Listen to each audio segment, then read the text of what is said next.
Hello everyone and welcome to this last day of Yveltal Gallade. Now, as I mentioned in the Spanish video yesterday, I'm really sick in the throat, so I might be talking a bit lower than usual, and I already talk quite low, and it really hurts to talk continuously, so I'm going to only play the one game. Hopefully it's a good one, and I really wanted to get the video out for you guys, but I'm not feeling too well either, so I'm just gonna record one game for now. It's unfortunate because this was probably one of the most hyped decks that I've used in the channel, but I can't risk my health, you know?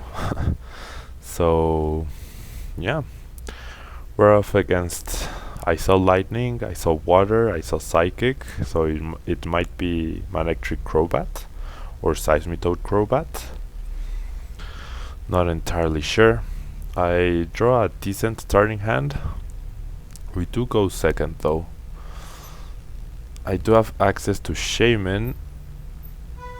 I could potentially so I went first, and it's a Night March deck. Okay, so Unknown is probably going to be taken down. Now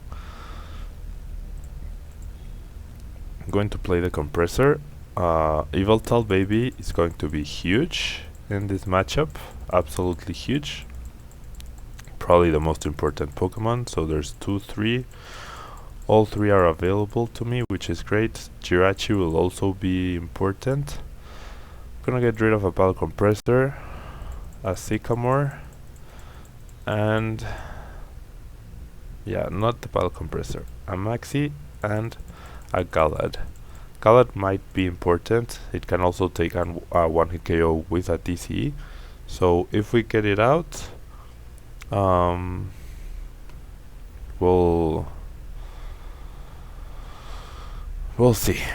Now, I might also want to play the Hex Maniac as my supporter for the turn. Now, I'm not entirely sure if I want Yveltal or Shaman here. I think I want Yveltal, although Shaman almost guarantees. Yeah, I'm gonna go Shaman. Could have risked to see what I got off of the trainer's mail, but since I got nothing, literally nothing usable, I am very glad I didn't go for baby Yveltal. Just gonna attach the energy to Known in case he whiffs on the KO. I can retreat. Okay, now I could potentially, okay, I'm gonna get rid of these 2 supporters. I'm gonna use a Hex Maniac. I'm gonna get a baby Yveltal. Gonna bench it. I cannot attach, but I will play a Hex Maniac because next turn I have the guarantee of the Verse Seeker for a Lysander, or rather for a Sycamore or the Maxis. So having played the Hex Maniac also really limits my opponent in what he can or cannot do next turn. He could potentially miss the KO onto Unknown. And yeah, he plays a Birch. Wow. And he gets Tail, so I don't think he will be taking a KO right now. Because even if he got Shaman there, he cannot use it. So you can see how good Hex Maniac actually is. Now I top deck the Sycamore. That means no Maxis for us, unless I got something off of the Furwell letter, which I could potentially use, but no. And I also like that I'm getting the KO on Joltik because Pumpkaboo will have a harder time KOing Yveltal. So just gonna go ahead and Sycamore away. Gallade would have been nice, but it's not a requirement. I will bench the Zoroark, attach the floatstone to it. I have the potential KO with a TCE. Gonna play the other compressor, thin out my deck a little bit more. Gonna put another darkness in the discard because I have a feeling. Now actually, I thought I only had one. There's 2 darkness in the discard, so I won't be getting rid of another one. We'll get rid of Gallade. If there's another Maxis, which I don't think there is, nope. So I'm gonna get rid of Gallade and the other 2 compressors. Thin out my deck a little bit more. Play down the other unknown. Now, what I would love to do here is get another Yveltal, but because of how much will limit my opponent last turn, it wasn't a necessity, I guess. And I might need... Okay. Do I get the Sycamore or the Ultra Ball? I'm gonna get the Ultra Ball. I mean the Sycamore. See, I am a bit sick, guys. Please, please, please bear with me. And the energy from Oblivion Wing, I will be attaching it onto Shaman, because that opens up the possibility of a Shaman KO onto Feebas or onto Joltik. So given that how we went we went first against Night March and we got the first KO, that's pretty huge. It really is pretty huge. He does have the DCE, but he needs 6 more Night Marchers, and there's 1, and the Stadium. And he got rid of 1 Battle Compressor. He now needs... oh, he has the Muscle Band, so he needs 4 more Night Marchers in his discard pile right now. I mean, odds are he will get them. There's 3 more, but he still needs the Stadium as well. He got rid of 3 Lampens, yep. He still needs another Compressor and a Stadium. He hasn't played a supporter yet though, so odds are in his favor. He gets the other Night Marcher, so he has all 6 now. All he needs is a Stadium to take a KO. There's a Feebas, there's another Joltik, and there's a Versus Seeker. So I am fine with him having that Joltik down. If he flips Tails here, that'd be amazing. He does flip Tails. And yeah, Joltik here is amazing because I could have KO'd it with Shaman. I can still KO it with Shaman, actually, if I got the Zoroark right now. So I could also Lysander and get rid of a DCE, which I think is definitely my play here. Gonna attach the other darkness to Shaman. Gonna use the Acrobike, see what's up here. I don't think I'll be needing DCEs, so I already have 1 in my hand. Gonna get the Yveltal. You never know, I might want to power it up to KO a Shaman in the end game, but I will Lysander the Pumpkaboo. That gets rid of a DCE. It also opens up the possibility to retrieve Shaman EX and get a KO on the same turn.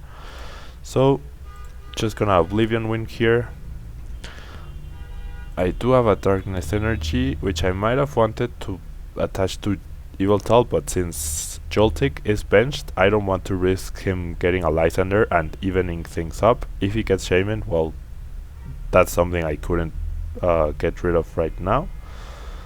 But gonna attach the Darkness to an unknown. Really doesn't make a difference. And like I said, he needed so many cards and he whiffed on the KO on Yveltal. Now all he needs is a DCE. But we do have Shaman to get the counter KO and remove the X possibility. We could also take a KO with unknown. onto this Joltik. Now my Lodic probably gets back a TCE. No, he gets back another Joltik. That's perfectly fine by me. As long as he doesn't Lysander Shaman, which he does. I might want to take the KO with Unknown here. I really think I want to do that. There's no more EXs on my side of the field, so as long as I KO a Pokemon every single turn, I should be okay here. This is going to be pretty funny. I never expected Unknown to get a KO. And I have 2 other attackers ready to get 2 more prizes. So all I will be needing afterwards will be another baby Yveltal to guarantee I win this game. So that's why I'm getting rid of this regular Yveltal. And as you can see, we drew pretty nicely off of that Sycamore. I don't want to bench any other thing, so I'm just gonna hit him power for 30 damage and the KO. How often do you see an Unknown get a KO on anywhere, really? I guess this scenario must be a lot more common, given how the format is shaping up and how popular this deck is. But it's still pretty funny to see Unknown take a prize. At least to me it is. Now 2 Milotics down and a Shaman. He gets back the TCE, which makes sense. But after this Joltik, Zoroark should be able to KO a Shaman because he will need to bench another attacker. Yep, another Pumpkaboo. That means every single Shaman is in range of a Zoroark KO. And having said that, there's 2 Versus Seekers and 2 Lysanders, so I still should have access to 2 more Versus Seekers in my deck. 1 might be priced, but I still should be able to do decently here. Now, what I don't want to happen, I want to have that option. Therefore, I'm going to use Ultra Ball and go for Zorua. And I'll check really quickly how many First Seekers. There's 2 and there's a Trainer's Mail. So, I'm pretty confident on getting the win next turn by KOing a Shaman here, because I will have access to 2 Zoroarks, I have the Acrobike, I have the Furble Leather, and I have Shaman, and there's only 11 cards left in my deck. So unless he plays a Judge or potentially an Ace Trainer, I should be able to guarantee that I reach one of my Versus Seekers or the Trainer's Mail, and I even get a Trainer's Mail off of the top cards, off of my prizes, I mean. So we're in for a pretty good game here. Pretty solid win, to be honest. And once again, I apologize, guys, for only recording this one game. At least it was a pretty close and good game. And I really wanted to like the other Friday where I really wasn't feeling it and didn't really care, or rather, no, I did care, and that's why I put up a video anyways. But that's what I want you guys to feel about my channel, that no matter when or how or why, there will always be a video Monday to Friday waiting for you every single day. I've kept that up now for 13 straight weeks, and I do not plan on stopping anytime soon. We're very close to 1,000 subscribers, so if you guys want to share Um, share the channel with your friends and things like that. I would really appreciate it. We are so close. I believe we're at 920, and I can't believe I literally started from scratch a while ago. And like I said, we had access to the Versus Seeker real easily with all the cards we still had left in our hand. And with that in mind, thank you guys very much for watching. I really enjoyed playing this game despite feeling a bit under the weather. Glad I could show you a bit of the price dynamic that goes on with Night March. And having said this, I will see you next week. There wasn't any poll this week. I'm very sorry about that. Wednesday was my worst day of being sick and I completely forgot. But I've decided on the deck I want to show on Sunday, or rather next week. So on Sunday, check out the Facebook groups or my Facebook page, Tablemon, facebook.com/Tablemon, where you will be able to find out what deck we'll be using next week. Okay, thank you guys very much, and please leave a like in the video if you can. I really appreciate it, especially when like I said, I'm really feeling under the weather right now, so it would be awesome to see a video with so many likes. And yeah, I'll see you next week. Okay, have a good weekend to those of you who are going to city championships, and yeah, bye bye.